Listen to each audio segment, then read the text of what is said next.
This config idea originated from Blender. Here's a quick before, just so you know kind of what it looks like, and then I'll go into detail on what I do to it.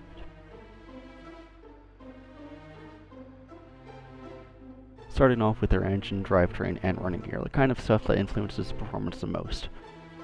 At the same time, I'll also work on some of the cosmetic stuff too. Because it's a drift vehicle, I am kind of going for a smooth and clean aesthetic while also leaving in a little bit of detail here and there to kind of shake things up a bit. The last thing you want is for something to end up looking really boring even though it's a great performer.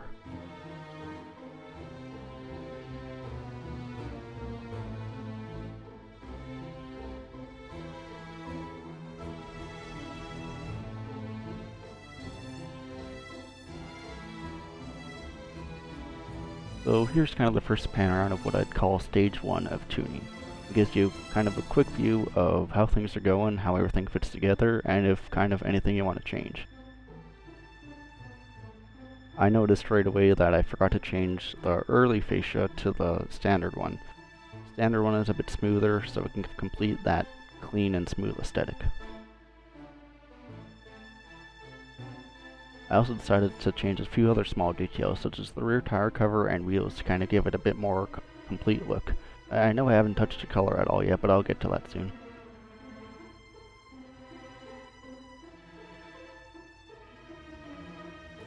One of the hardest things about making a D-Series look nice is the fact that it has giant wheel wells. So you'll quite often see me configuring the wheels and seeing what fits best and what feels the best.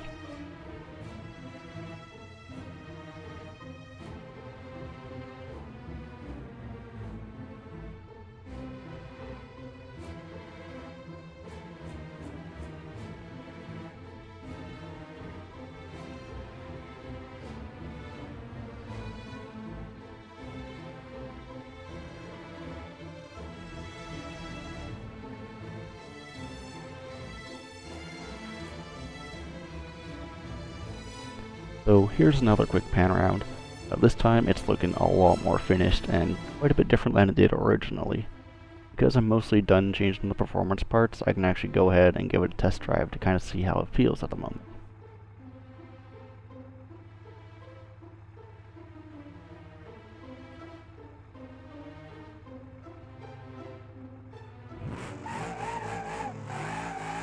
Because it's a D-Series, it's a pickup truck, there is a lot of weight behind it. You can see it kind of bounces the suspension here and there. And that's not exactly the most ideal thing ever, because that could kind of cause it to act unpredictable and inconsistent when going around a corner, especially if you hit a bump or something. So you kind of want to get rid of that as much as you can. In terms of grip, it actually was pretty good. Sports tires or drift tires are what you usually want for drifting. They allow you to get sideways while still having enough grip to maintain control. And yeah, actually, right out of the gate, it wasn't too bad.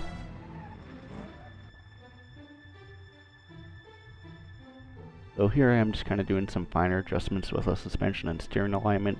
I'm increasing the toe out so you get a little bit more steering angle when drifting, and increasing the suspension strength so there's less body roll and weight transfer and making things easier to control.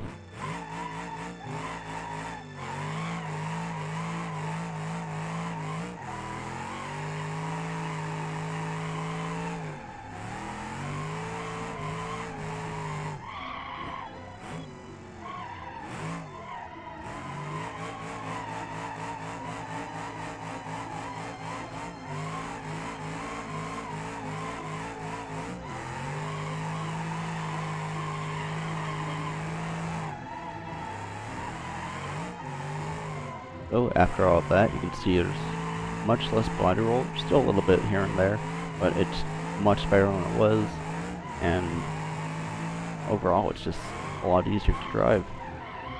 Now that said, I'm not the best driver in the world, so I do screw up, but just take my word for it, that is better than it was. So now I'm kind of going to the final parts of the build, where you go the extra mile to make things look just that little bit better. And part of that is, well, the wheels. Like I had mentioned before, the D-Series has huge wheel wells, which kind of makes it difficult to find wheels and tires that fit. I tried changing the 6-lug wheels even though I kept the STX 15x9s because usually Tyro's 4 6-lug wheels have more sidewall. It turns out the STX wheels actually have the same tires no matter if they're 5-lug or 6-lug.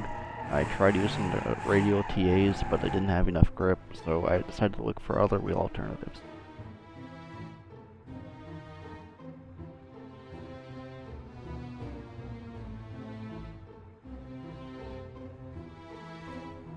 I ended up settling on these Ripple TXR wheels, which actually had a sport tire with a decent amount of sidewall to them, so it ended up working out and actually looking really good. I tried testing out the truck again to see if the wheels that I put on it had much impact on the handling of the vehicle, and from there I can make some fine adjustments to make it easier to drive and just all around better in general.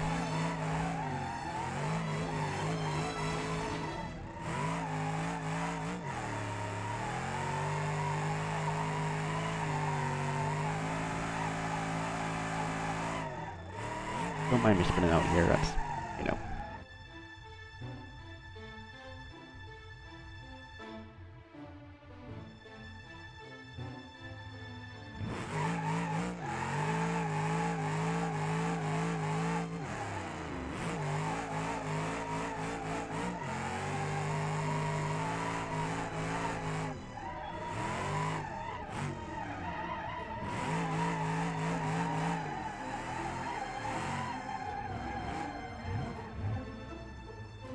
I decided to add some more grip in the rear end by dropping the tire pressure as well as adjusting the front and rear track width to make the wheels more flush with the body.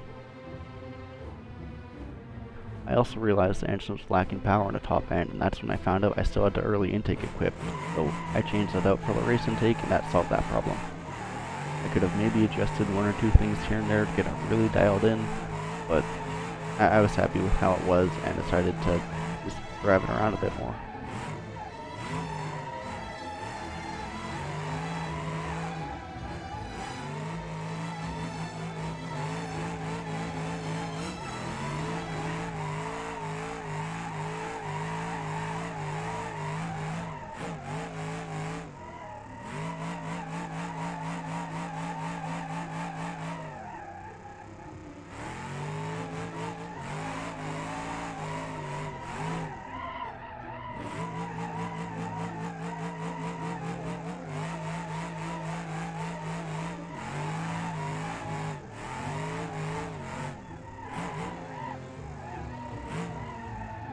Yeah, eventually I slowed down too much and spun out, and front wheels caught the grass, and I tried to play it off. It didn't really go well.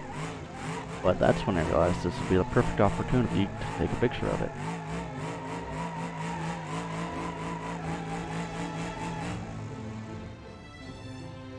So, set the truck up, adjusted the lighting, turned the front headlights on to make it kind of fit in more with the environment, and I went to photo mode to kind of make any more finer changes.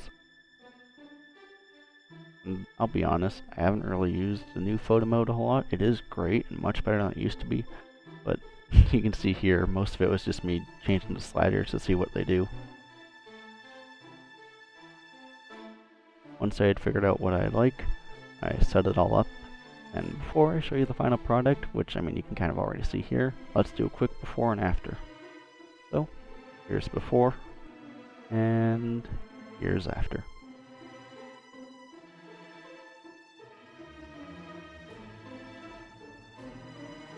Yeah, it was about at this point in time I realized I forgot to change the roll cage color, so yeah, it's blue. Change that afterwards. If you want to config, it'll be black. Don't worry, I fixed it. But yeah, that's about it.